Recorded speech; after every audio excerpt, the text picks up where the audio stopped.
আজকে সকাল সকাল পড়তে চলে এসেছিলো। এদের পড়া হয়ে যাওয়ার পরে এরা করছিল হচ্ছে কি সামনেই রাখি, তাই জন্য রাখি বানাচ্ছিল।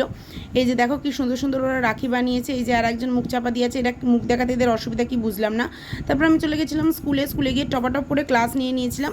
আর নেওয়ার তারপরেই ছিল এই যে আজকের আমাদের বার্থডে গার্লের বার্থডে। তো যথারীতি এর বার্থডের জন্য আমরা ছোটোখাটো মতো একটা অনুষ্ঠান করেছি, অনুষ্ঠান মানে আর সেলিব্রেশন করেছি। এই যে পেস্ট্রি এনে আমরা সেলিব্রেশন করেছি আর কি। তো এই 3 রকমের পেস্ট্রি আনা হয়েছিল, 3টেই ওর ফেভারিট পেস্ট্রি ছিল।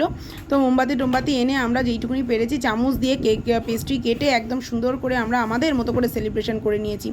আর শুধুমাত্র এখানেই থেমে থাকেনি, আবার কেক মাখানোর জন্য ছিল। আর এরা ভাবছিল এখানে আমি সেলফি তুলছি, কিন্তু আসলে সেলফি তুলছিলাম না, আমি ভিডিওই বানাচ্ছিলাম। আর আজকে টিফিন আনা হয়েছিল চারিদিকের ফল, যেহেতু আজকে আমার মঙ্গলবার ছিল, তাই জন্য হচ্ছে চারিদিকে ওরা ফল এনেছে। কোনো রান্নাবান্না করে আজকে আনা হয়নি, কারণ আমি হয়তো খেতে পারবো না, সেই কারণেই সব চারিদিকে দেখো সব ফল। আমরা এগুলো খেতে থাকি। আর তোমরা এরকম মিনি ব্লগ দেখার জন্য অবশ্যই চ্যানেলটা সাবস্ক্রাইব করে দাও। টাটা।